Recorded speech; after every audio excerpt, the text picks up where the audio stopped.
بسم اللہ الرحمن الرحیم۔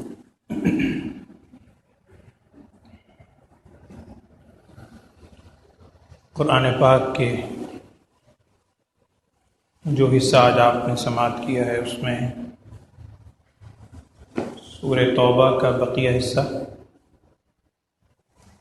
سورہ یونس مکمل الحمدللہ، اور سورہ ہود کے چند رکوع آج آپ نے سنے۔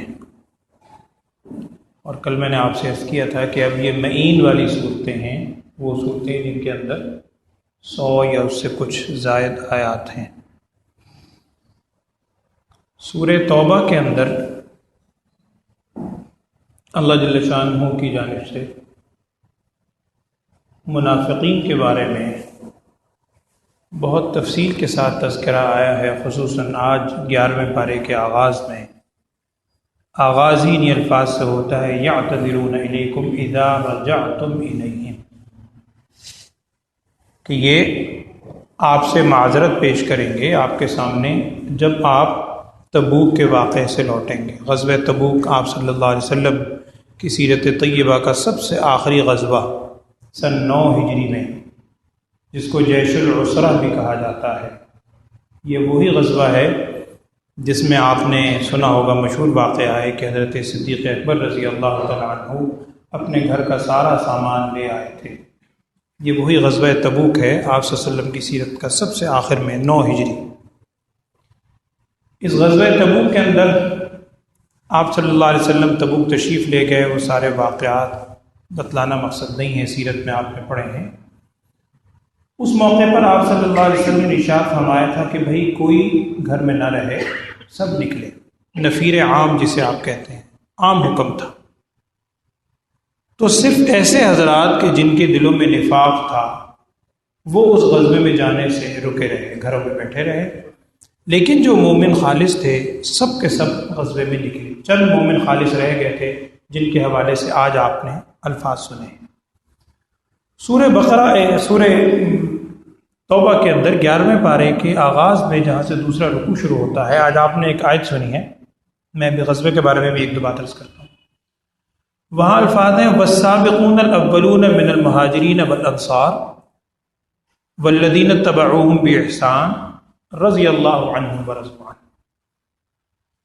سابقون الاولون کون کہلاتے ہیں؟ یہ ایک اصطلاحی لفظ ہے، ہم کہتے ہیں سابقون الاولون، سابق سابقہ، اولون پہلے، اور آگے قرآن کہہ رہا ہے کہ سابقون الاولون من المہاجرین والانصار، مہاجرین میں بھی ہیں سابقون الاولون، انصار میں بھی سابقون الاولون۔ لفظی معنی تو یہ ہے سابقون الاولون کا معنی کہ جو بالکل ابتدا میں سبقت لے جانے والے ہیں۔ مطلب یہ ہے کہ صحابہ کرام کے بھی مختلف پھر درجات ہیں، ان میں وہ صحابہ کہ جو بالکل شروع میں آغاز میں ایمان لے آئے تھے، ان کا درجہ بعد میں ایمان لانے والوں سے بہرحال زیادہ ہے، عمل بھی ان کے زیادہ ہیں اور سارے وجوہات۔ تو یہاں سابقون الاولون سے کیا مراد ہے، اس میں مختلف اقوال مفسرین کے ہیں، میں صرف 2 بات عرض کر دیتا ہوں۔ بعض مفسرین نے تو لکھا ہے کہ مدینہ منورہ کی طرف ہجرت کرنے سے پہلے جو صحابہ ایمان لے آئے وہ کہلاتے ہیں سابقون الاولون، اور وہ اس میں شمار ہوتے ہیں۔ ایک قول یہ بھی نقل کیا گیا ہے، دوسرے پارے میں آپ نے ایک بات سنی تھی، میں نے عرض کیا تھا تحویل قبلہ کے بارے میں، کہ پہلے بیت المقدس کی طرف رخ کر کے نماز پڑھنے کا حکم تھا، مدینہ منورہ ہجرت کرنے کے بعد 17 مہینے کے بعد حکم آیا بیت اللہ کی طرف رخ کر کے نماز پڑھنے کا۔ تو سابقون الاولون سے مراد وہ صحابہ مراد لیے جاتے ہیں جنہوں نے دونوں قبلوں کی طرف نماز پڑھی ہے۔ دونوں قبلوں کی طرف نماز پڑھنے کا مطلب ہے کہ وہ تحویل قبلہ کے حکم سے پہلے ایمان لا چکے تھے، یعنی مدینہ منورہ ہجرت کرنے کے 17 مہینے بعد، تقریباً 1.5 سال کے اندر اس دوران بھی جو ایمان لے آیا، چونکہ اس نے اس رخ پہ بھی نماز پڑھی اور بعد میں دوسرے رخ پہ بھی نماز پڑھی، یہ سابقون الاولون ہے۔ اور ایک قول یہ بھی ہے کہ سن 6 ہجری کے اندر ہوئی ہے صلح حدیبیہ، تو صلح حدیبیہ سے پہلے جو صحابہ ایمان لے آئے وہ سابقون الاولون ہیں۔ اور انصار صحابہ میں سے کتابوں میں لکھا ہے کہ سابقون الاولون وہ صحابہ شمار ہوتے ہیں کہ جنہوں نے نبی صلی اللہ علیہ وسلم کے ہاتھ پر بیعت کی. وہ واقعے کا موقع نہیں ہے، آپ نے سیرت میں پڑھا ہے، بیعت عقبہ اولا، پھر بیعت عقبہ ثانیہ، پھر اس کے بعد مدینہ منورہ کی طرف ہجرت. تو وہ جو چند صحابہ اوس و خزرج کے آئے تھے مکہ مکرمہ اور عقبہ کے مقام پر بیعت کی تھی، وہ سابقون الاولون میں ہیں، بعد میں بعد والے ہیں. بہرحال قرآن کہتا ہے کہ سابقون الاولون چاہے انصار میں سے ہوں چاہے مہاجرین میں سے ہوں، اور آگے جو الفاظ ہیں وہ ہمارے لیے بہت بڑی بشارت ہے.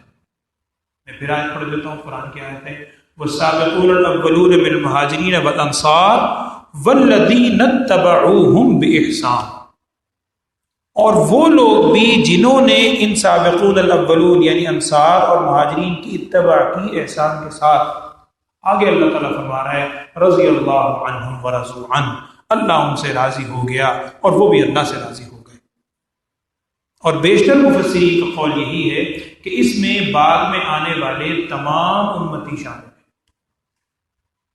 جو شخص بھی صحابہ اکرام کی صحیح اتباع کر لے گا، صحابہ اکرام کی اتباع لازماً حضور صلی اللہ علیہ وسلم کی اتباع ہے، چونکہ وہاں بھی عرض کیا تھا سورہ فاتحہ میں کہ اہدنا الصراط المستقیم کے آگے اللہ تعالیٰ نے یہ بھی دعا سکھائی کہ صراط اللہ، ہمیں ہدایت دے صراط المستقیم کی، صراط اللہ یا صراط الرسول یہ نہیں کہا، بلکہ اہدنا الصراط المستقیم صراط الذین انعمت علیہم، وہ ان تمام لوگوں کا راستہ جن پر تو نے انعام کیا، اور وہ یہی ہے سابقون الاولون.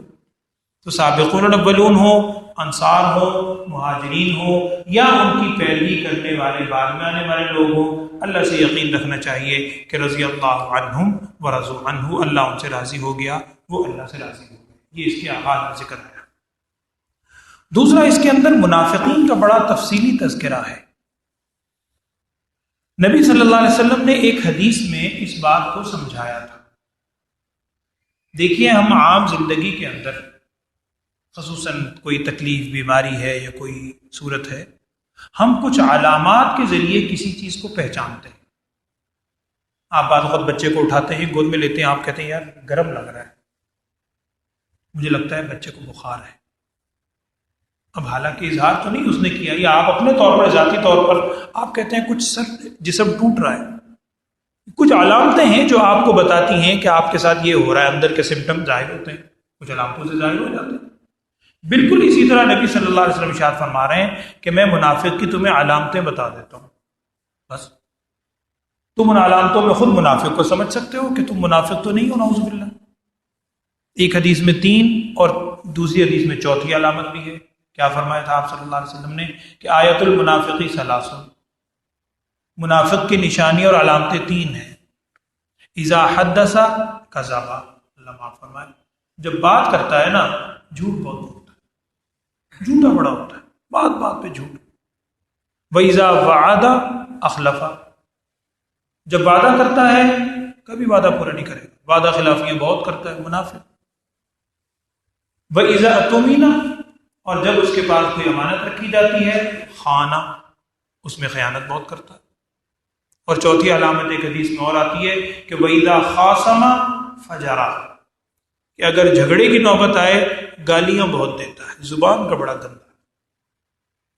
تو یہ منافق کی ایک علامات ہیں، نشانیاں ہیں. لیکن ظاہری بات ہے یہ نشانیاں اس لیے نہیں ہوتی کہ ہم اس کی روشنی میں دوسرے کو تلاش کرنا شروع کر دیں.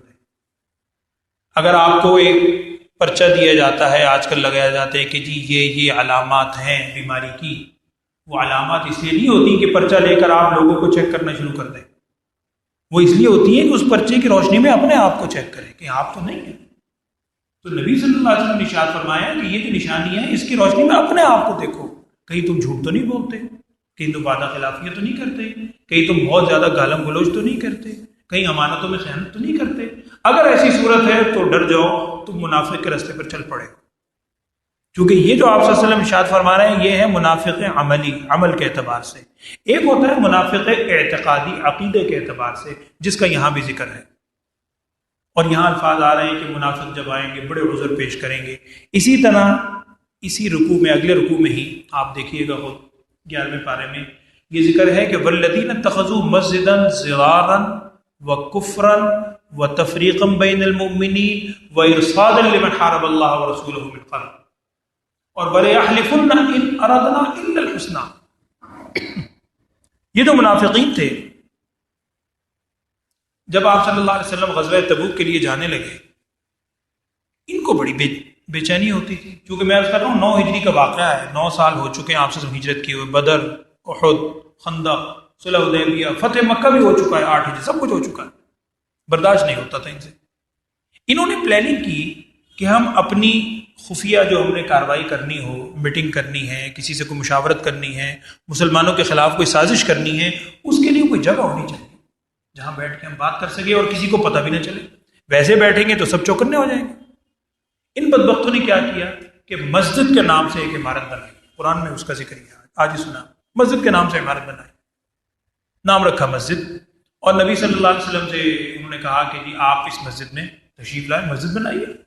اور خیال یہ تھا کہ آپ صلی اللہ علیہ وسلم آئیں گے تو عام مومن وہ بھی دھوکے میں آ جائیں گے، وہ بھی نماز پڑھنے کے لیے آنا شروع کر دیں گے، ان کو بھی ہم برگلائیں گے، اپنے اس میں گھیر لیں گے. اور قرآن نے اس مسجد جو انہوں نے بنائی تھی اس کی 3 یا 4 وجہ بیان کی ہیں کہ مسجد کس نیت سے بنائی تھی. قرآن نے بیان کیا والذین اتخذوا مسجدا، وہ لوگ جنہوں نے ایک مسجد بنائی، کیوں؟ ضرارا، نقصان پہنچانے کے لیے، ضرر نیت یہ تھی، وکفرا، کفر کو ترویج دینے کے لیے، وتفریقا بین المؤمنین، مسلمانوں کے درمیان تفرقہ اختلاف پیدا کرنے کے لیے، وَإِرْصَادًا لِمَنْ حَارَبَ اللَّهَ وَرَسُولَهُ مِنْ قَبْلُ، جو لوگ اللہ اور اس کے رسول سے پہلے جنگ کر چکے تھے ان کے لیے گھات لگانے کے لیے. یہ ایسی مورچہ یا گھات جہاں پر ان لوگوں سے چن چن کے جو حضور صلی اللہ علیہ وسلم کے سے پہلے بھی دشمن ہیں ان کو بلایا جائے، سازشیں کی جائیں. اور قرآن نے کہا وَلَيَحْلِفُنَّ، وہ حلف اٹھائیں گے، قسم اٹھا کر کہیں گے ان اردنا الا الحسنى، ہم نے تو صحیح نیت سے بنائی ہے، ہم تو صحیح نیت سے بنائی ہے، ہماری نیت غلط نہیں ہے. اور واللہ یعلم انہم لکاذبون، اللہ تعالیٰ واللہ یشہد انہم لکاذبون، اللہ گواہی دے رہا ہے یہ جھوٹے ہیں. چنانچہ انہوں نے کہا جی آپ مسجد میں آئیں. آپ صلی اللہ علیہ وسلم نے فرمایا ابھی تبوک کو جا رہا ہوں، جب تبوک سے واپسی ہوگی نا پھر آؤں گا مسجد. آپ صلی اللہ علیہ وسلم تشریف لے گیا، وہ سارا واقعہ نہیں بتلا رہا. وہاں سے جب واپسی ہوئی راستے میں جبرائیل علیہ السلام آ گئے یہ آیت لے کر، اور نبی صلی اللہ علیہ وسلم ارشاد فرمایا کہ جی وہ ان کی بدبختی ہے. آپ صلی اللہ علیہ وسلم کو آگے کہا گیا لا تقم فیہ ابدا، اگلی آیت، آپ اس مسجد میں جو مسجد کے نام سے انہوں نے ایک جگہ بنی کبھی بھی کھڑے نہ ہو. چنانچہ آپ صلی اللہ علیہ وسلم نے راستے سے ہی صحابہ کو بھیجا کہ اس مسجد کو مسمار کر دو اور جلا ڈالو، ختم کر دو. اس کو مسجد زرار کے نام سے، نعوذ باللہ مسجد تو ہے ہی نہیں، مسجد زرار، اس کا بھی آج آپ نے ذکر سنا اسی کے اندر. اور اگلی آیت میں حضور صلی اللہ علیہ وسلم سے کہا گیا کہ آپ اس مسجد میں جائیے جس مسجد کی اول دن سے بنیاد تقوی پر تھی. اس میں دونوں قول ہیں، مسجد نبوی بھی ہو سکتی ہے اور مسجد قباء بھی ہے ایک سب قول کے مطابق کہ مسجد قباء کے حوالے سے آیت ہے، آپ حضرات نے اس کی زیارت کی ہوئی. اس کے بعد 3 صحابہ کا ذکر ہے جو میں شروع میں عرض کر رہا تھا کہ جب یہ غزوہ تبوک کے لیے صحابہ جانے لگے اور سارے صحابہ نکلے، چند صحابہ ایسے تھے جو مخلص تھے، نعوذ باللہ منافق نہیں تھے. ان کے دل میں یہ تھا ہمارے پاس سواری ہے، بس آج ہم نکلیں گے اور جا کے مل جائیں گے. آج کل کرتے کرتے کرتے کرتے وہ قافلہ چلا گیا. ان 3 صحابہ میں ایک ہے حضرت کعب ابن مالک رضی اللہ تعالیٰ عنہ. انہوں نے بعد میں یہ حدیث پوری واقعہ نقل کیا جو حدیث کی کتابوں میں لکھا ہوا ہے، میں اس کو مختصر نقل کر دیتا ہوں. اور ہمارے استاد تھے مفتی ممتاز صاحب رحمۃ اللہ علیہ، شاید آپ میں سے کسی نے ان کی زیارت کی ہوئی، جی بلاک کے مسجد میں، بہت پرانی بات ہے. مفتی ممتاز احمد تھانوی رحمۃ اللہ علیہ، وہ بڑے چٹکلے چھوٹے چھوٹے سنایا کرتے تھے. ہم چھوٹے چھوٹے پڑھتے تھے. وہ ایک دفعہ ہمارا نا امتحان لینے آئے جامع شفیع، سیرت کا شاید امتحان تھا. انہوں نے کہا بیٹا بتاؤ غزوہ تبوک، خیر واقعہ سنایا. کہنے لگے وہ جو 3 صحابہ پیچھے رہ گئے تھے نا ان کے نام بتاؤ. ہم نے یاد کیے ہوں گے، مجھے یاد نہیں رٹا، لیکن اس وقت سے پتہ نہیں 30-35 سال کتنا عرصہ ہو گیا ہوگا. حضرت نے جب ایک جملہ یاد کروایا تھا الحمدللہ آج تک اس کی وجہ سے وہ نام یاد ہے، وہ نام نہیں بھولتے. وہ کہنے لگے بیٹا میں تمہیں ایک چٹکلا سناتا ہوں. ہم نے کہا کیا؟ کہنے لگے مکہ، مکہ کا نام تو یاد ہے. ہم نے کہا مکہ کا نام الحمدللہ اللہ سب کے دل میں سمایا ہوا ہے. کہنے لگے مکہ میں 3 حرف ہیں، میم، کاف اور ہا، مکہ. ہم نے کہا ہاں جی 3 حرف. کہنے لگے بس یہ 3 حرف ہیں، میم، کاف، ہا، ان مکہ کا نام یاد کر لو، ان 3 صحابہ میں سے ایک کا نام میم سے شروع ہوتا ہے، ایک کا کاف سے، ایک کا ہا سے۔ اب یہ نام نہیں بھولیں گے الحمدللہ، اس وجہ سے اب تک وہ نام یاد ہیں، کبھی بھی نہیں بھولتے انشاءاللہ۔ وہ 3 صحابہ جو پیچھے رہ گئے تھے، جن کی آیت میں قرآن نازل ہو رہا ہے، کیا مقام ہے ان صحابہ۔ ایک تھے حضرت مرارہ بن ربیع رضی اللہ تعالیٰ عنہ، میم۔ دوسرے ہیں حضرت کعب ابن مالک، کاف۔ تیسرے ہیں حضرت ہلال بن امیہ رضی اللہ عنہم اجمعین، ہاں۔ تو بہرحال یہ 3 صحابہ پیچھے رہ گئے۔ اب جب حضور صلی اللہ علیہ وسلم واپس تشریف لائے اور منافقین جو خود جان بوجھ کر پیچھے رہے تھے، انہیں پتہ چلا، اس کا ذکر ہے 11ویں پارے کے شروع میں، یعتذرون علیکم اذا رجعتم، یہ آئے اور جھوٹی موٹی کہانیاں کہ جی ہمیں یہ مجبوری تھی، یہ مجبوری تھی، بیگم بیمار تھی، بیمار تھا، الٹی سیدھی بات۔ اب یہ 3 صحابہ تھے سچے، انہوں نے کہا کہ جی ہم نے جھوٹ نہیں بولنا، اگر جھوٹ بولیں گے رسول صلی اللہ علیہ وسلم کے اوپر وہی آ جائے گی، پتہ چل جائے گا، مخلص تھے۔ یہ تینوں آئے اور آنکھیں بند کر کے بیٹھ گئے، کہنے لگے یا رسول اللہ صلی اللہ علیہ وسلم ہم سے بڑی غلطی ہوئی، اور واقعی ہمیں کوئی مجبوری بھی نہیں تھی، آپ صلی اللہ علیہ وسلم نے ارشاد فرمایا تھا، اور واقعی ہم سے بہت سنگین غلطی ہوئی، اب آپ جیسا حکم فرمائیں۔ آپ صلی اللہ علیہ وسلم بہت زیادہ افسوس بھی ہوا، آپ سے ارشاد فرمایا بھی تم نے اتنی سنگین غلطی کی ہے کہ نبی کے کہنے پر تم نہیں گئے، اب تو اللہ تعالیٰ کی طرف سے ہی کوئی حکم آئے گا۔ شروع میں آپ صلی اللہ علیہ وسلم نے ارشاد فرمایا کہ بھئی ان سے قطع تعلقی کر دو، کوئی بات چیت نہیں کرے گا، گفتگو بند۔ میں کہہ رہا ہوں کعب ابن مالک ذرا جوان تھے، یہ بیان کرتے ہیں کہ ہم مسجد نبوی میں آتے تھے، سلام کرتے ہیں، نو رسپانس، کوئی جواب۔ اور کعب بن مالک بعد میں یہ بھی اس روایت میں آتے ہیں الفاظ، وہ کہتے ہیں کہ میں جب نماز پڑھتا تھا نا تو میں کنکھیوں سے، یعنی سائڈ سے، گوشہ چشم سے رسول صلی اللہ علیہ وسلم کو دیکھتا تھا کہ آپ صلی اللہ علیہ وسلم میری طرف دیکھ بھی رہے ہیں کہ نہیں۔ تو کہتے ہیں جب میں نماز پڑھتا تھا تو آپ صلی اللہ علیہ وسلم تھوڑا سا مجھے دیکھتے تھے، لیکن جب میں متوجہ ہوتا تھا آپ صلی اللہ علیہ وسلم رخ پھیر لیتے تھے۔ اب یہ سننا بڑا آسان ہے، پڑھ لینا بڑا آسان ہے، جن پر وہ کیفیت گزر رہی تھی مخلص صحابہ، عجیب و غریب کیفیت، اور انہیں سب سے زیادہ خطرہ یہ ہے خدا نہ خواستہ اس دوران اگر ہماری موت آ گئی تو ہمارا کیا بنے گا؟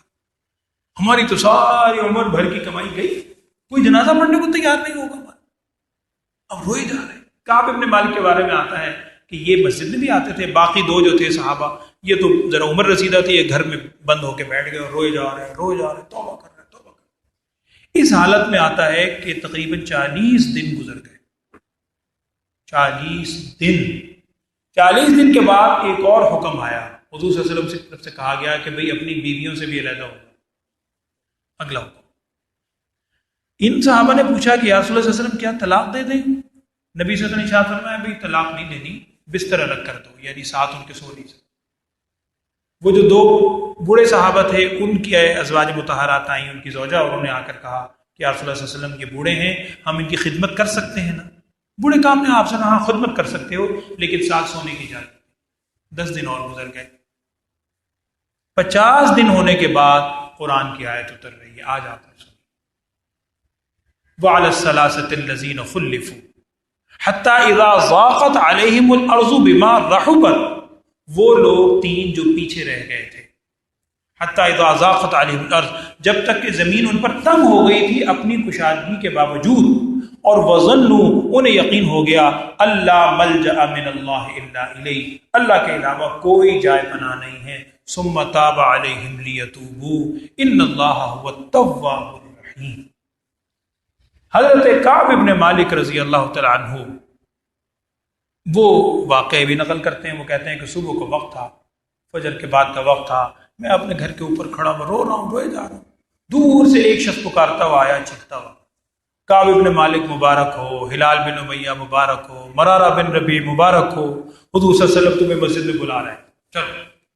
وہ کیا کیفیت ہوئی کہ کہنے لگے میرے پاس اور تو کچھ نہیں تھا، جو لباس تھا میں نے اتار کے اس کو دیا کہ تو ایسی خوشخبری لے کر آیا، دنیا آخرت کی بہترین خوشخبری۔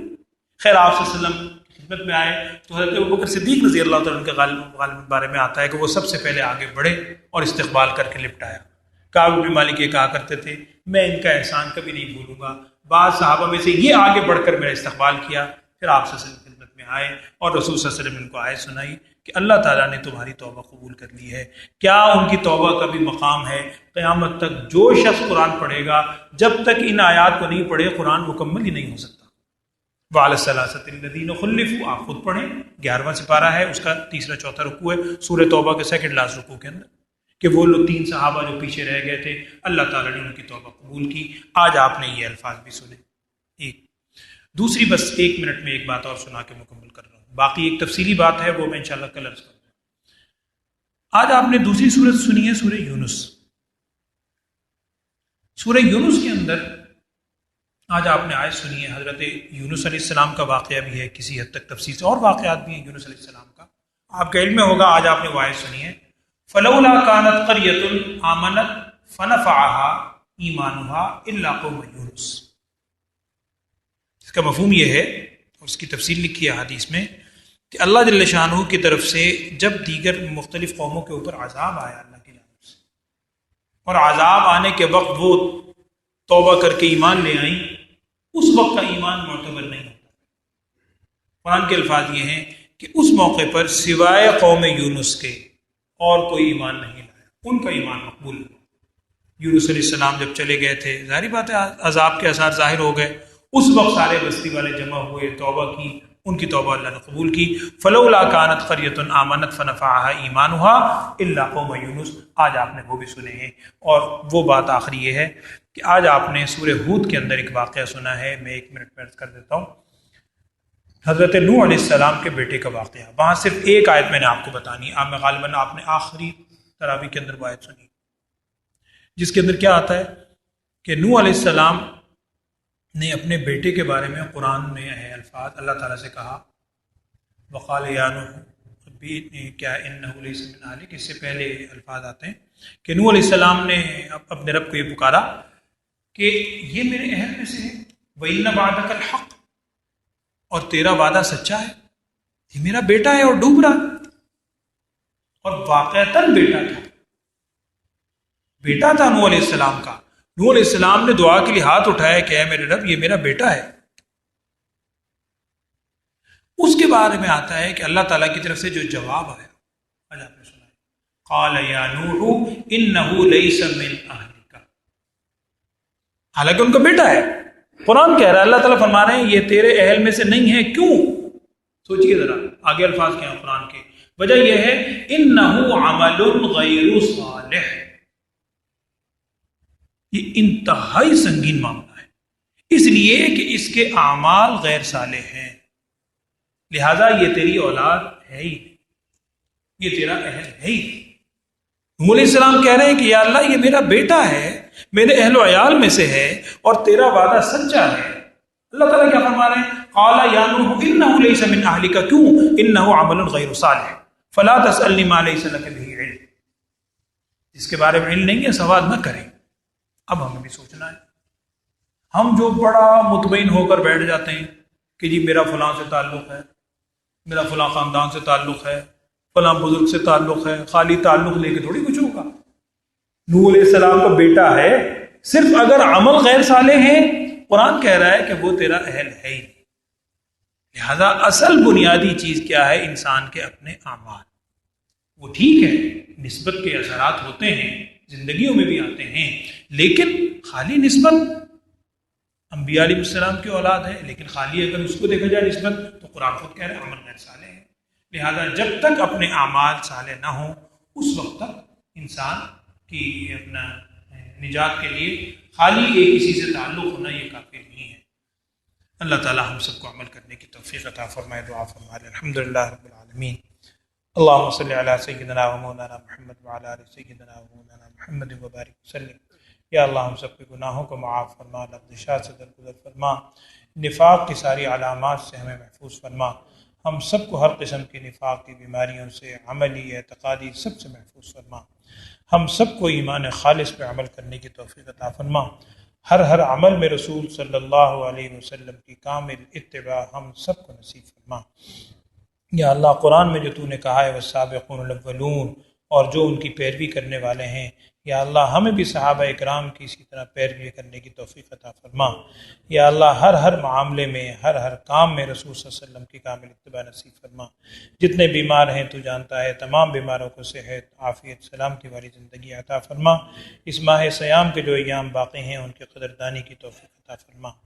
ربنا ظلمنا انفسنا وان لم تغفر لنا وترحمنا لنكونن من الخاسرین۔